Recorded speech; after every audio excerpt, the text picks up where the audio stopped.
Hi everyone, welcome back to channel. In today's video, we are diving deep into the world of psychology. What it is, its scope, major fields, and some relevant concepts that shape how we understand human behavior, whether you are a student or just curious. This is your complete beginner's guide.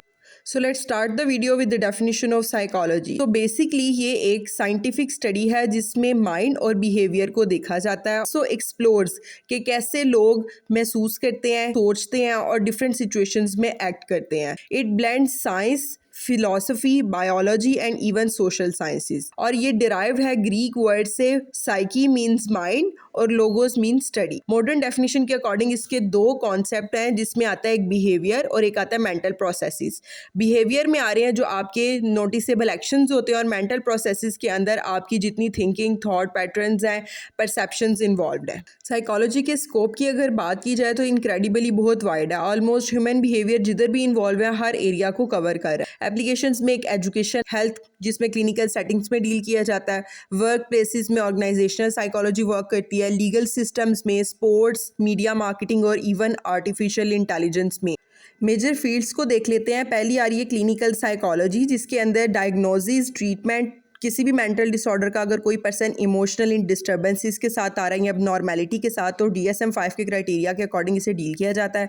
Counselling psychology में interpersonal relationships और जितने personal functioning है उनको देखा जाता है। Educational psychology में देखा जाता है कि एक पर्सन कितना नॉलेज रिटेन कर सकता है और किस तरह से पढ़ सकता है। डेवलपमेंटल साइकोलॉजी में physical, emotional and cognitive development को चेक किया जाता है। सोशल साइकोलॉजी में एग्जामिन किया जाता है कि कैसे दूसरों का बिहेवियर एक पर्सन के ऊपर इन्फ्लुएंस कर रहा होता है। इसके अलावा इंडस्ट्रियल और ऑर्गेनाइजेशनल साइकोलॉजी में वर्क प्लेस इशू को देखा जाता है। कॉग्निटिव साइकोलॉजी में इंटरनल मेंटल प्रोसेसेस जैसे मेमोरी के, परसेप्शंस के, प्रॉब्लम सॉल्विंग स्किल्स के प्रॉब्लम्स को देखा जाता है। बायोलॉजिकल और न्यूरो साइकोलॉजी के अंदर एक्सप्लोर किया जाता है relationship between brain systems and behaviour. Health psychology deal करती है साइकोलॉजिकल फैक्टर्स को जो ह्यूमन हेल्थ और इलनेस को डील कर रहे होते हैं।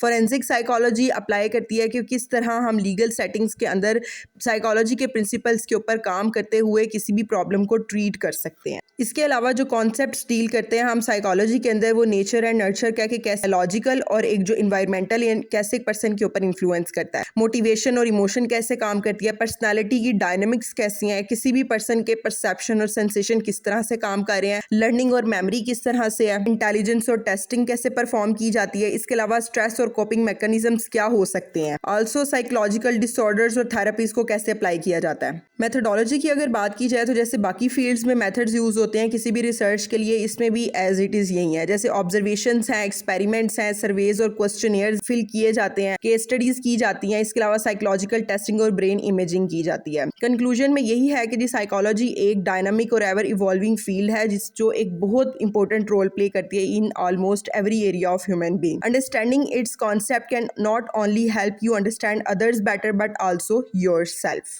That's all for today. Do let me know in comment section which field of psychology you are most interested in. Don't forget to like, subscribe and hit the bell icon for more educational content. Thank you so much.